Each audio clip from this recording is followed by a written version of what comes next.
चलिए वीडियो में बात करेंगे महायुद्ध की, क्योंकि डोनाल्ड ट्रंप ने 23 मार्च को ये कहा कि ईरान के पावर प्लांट पर 5 दिनों तक कोई हमला नहीं किया जाएगा। लेकिन क्या इस बात को मुस्तफा खामनेई मान रहे हैं?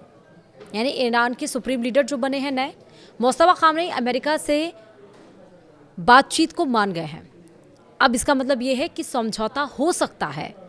तो क्या जल्द खत्म हो जाएगी जंग? नमस्कार, आप देख रहे हैं न्यूज़ 18 का डिजिटल प्लेटफॉर्म। मैं हूं आपके साथ श्रुति श्रीवास्तव। ईरान अमेरिका युद्ध के खत्म होने की दिशा में एक और बड़ा अपडेट सामने आया है। अल अरेबिया की रिपोर्ट के मुताबिक मुस्तफा खामनेई ने अमेरिका के साथ बातचीत और समझौता करने के लिए अपनी सहमति जताई है। अगर ये रिपोर्ट सच निकलती है तो इससे युद्ध के बीच शांति की संभावना बढ़ जाएगी।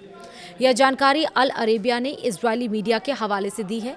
यह सूचना ऐसे वक्त में सामने आई है जब डोनाल्ड ट्रंप लगातार कह रहे हैं कि ईरानी नेतृत्व से उनकी बातचीत जारी है और जल्द ही युद्ध का समाधान निकल सकता है। आपको बता दें कि युद्ध के 24वें दिन अमेरिका के राष्ट्रपति डोनाल्ड ट्रंप ने कहा कि वाशिंगटन और तेहरान के बीच हाल ही में बातचीत हुई है और इसमें कई बड़े मुद्दों पर सहमति बनी। उन्होंने ये भी बताया कि ये बातचीत आगे भी जारी रहेगी और जल्द कोई समझौता हो सकता है। हालांकि उन्होंने बातचीत के लिए ईरानी स्पीकर मोहम्मद बघेर गालिबाफ का नाम लिया था, लेकिन अब रिपोर्ट आ रही है कि ईरानी सुप्रीम लीडर मुस्तफा खामनेई वार्ता के लिए मान गए हैं। ट्रंप ने कहा कि उनके दूत स्टीव विटकॉफ और उनके करीबी सलाहकार जेड कुशनर भी इन बातचीतों में शामिल हैं। उन्होंने ये भी कहा है कि अमेरिका ईरान के एक प्रमुख नेता से बातचीत कर रहा है। हालांकि ईरान की फार्स न्यूज़ एजेंसी ने इन दावों को खारिज करते हुए कहा कि अमेरिका और ईरान के बीच कोई सीधी या परोक्ष बातचीत नहीं हो रही है।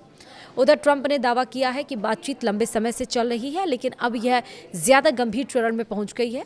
उन्होंने कहा है कि अमेरिका ने 5 दिन का समय दिया है जिसमें कोई बड़ा समझौता हो सकता है। ईरान की ओर से इसकी आधिकारिक पुष्टि फिलहाल अभी नहीं की गई है। हालांकि विदेश मंत्रालय से ये बताया गया है कि उन तक अमेरिका का 15 सूत्रीय प्रस्ताव पहुंचा है, लेकिन मध्यस्थ के जरिए ट्रंप ने यह भी कहा है कि फिलहाल ईरान के पावर प्लांट और ऊर्जा ढांचे पर हमले को टाल दिया गया है। यह फैसला तब आया है जब ईरान ने धमकी दी कि अगर उस पर हमला हुआ तो वह अमेरिकी और इजरायली ठिकानों को निशाना बनाएगा। इससे पहले ट्रंप ने चेतावनी दी थी कि अगर ईरान ने स्ट्रेट ऑफ हॉर्मुज़ को नहीं खोला तो उसके पावर प्लांट्स पर हमला किया जाएगा। ईरान ने भी कहा था कि अगर उसके पावर प्लांट्स या अन्य किसी ठिकानों पर हमला किया जाएगा तो उसका मुंह तोड़ जवाब ईरान की तरफ से दिया जाएगा। फिलहाल ईरान के कदमों के कारण यह अहम समुद्री रास्ता काफ़ी हद तक बंद है, जिससे दुनिया की करीब 20% तेल और गैस सप्लाई प्रभावित होती है।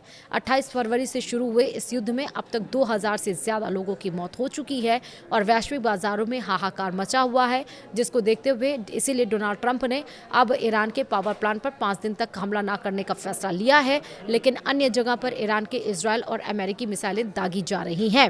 एक चीज़ और बात समझने की ज़रूरत है कि अगर ईरान बातचीत करने के लिए तैयार हो जाता है तो आप समझ सकते हैं कि हो सकता है कि ये जो युद्ध है वो रुक जाए, वो टल जाए। इस बीच में आज प्रधानमंत्री और नरेंद्र मोदी और राष्ट्रपति डोनाल्ड ट्रंप ने बातचीत फ़ोन पर की है।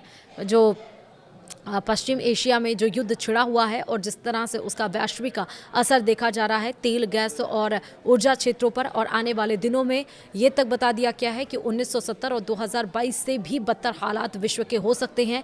ऊर्जा और गैस तेल की कमी इतनी ज़्यादा हो सकती है क्योंकि 1970 में जब गैस की और तेल की कमी हुई थी पूरे विश्व में तो उस समय 10 मिलियन बैरल तेल खर्च किया जा रहा था, यानी कि 1 करोड़ बैरल। लेकिन इस समय जो जंग के आसार पूरे विश्व पर मंडरा रहे हैं उसमें 11 मिलियन बैरल रोज़ के रोज़ खर्च किए जा रहे हैं। अगर ये युद्ध नहीं खत्म हुआ तो और भी ज़्यादा भयंकर परिणाम इसके हो सकते हैं, क्योंकि स्ट्रेट ऑफ हॉर्मुज़ जहाँ से 20% स्रोत, जहाँ पे 20% तेल और गैस पूरे विश्व में जाते हैं आते हैं, वो रास्ता ही ब्लॉक किया जा चुका है, जिसको खोलने के लिए, स्ट्रेट ऑफ हॉर्मुज़ को खोलने के लिए ही दबाव अमेरिका की तरफ से बनाया गया और स्ट्रेट ऑफ हॉर्मुज़ पे ही अमेरिका की तरफ से पनडुब्बी तैनात करने की बात कही गई थी, जिसपे नाटो देशों से सहायता मांगी गई थी। लेकिन उस कदम पर नाटो देशों ने भी अमेरिका का साथ नहीं दिया और अब फिलहाल देखना ये है कि क्या ईरान और अमेरिका की बातचीत वाकई होती है। मुस्तफा खामनेई और डोनाल्ड ट्रंप क्या वाकई 1-to-1 फेस टू फेस बातचीत करते हैं,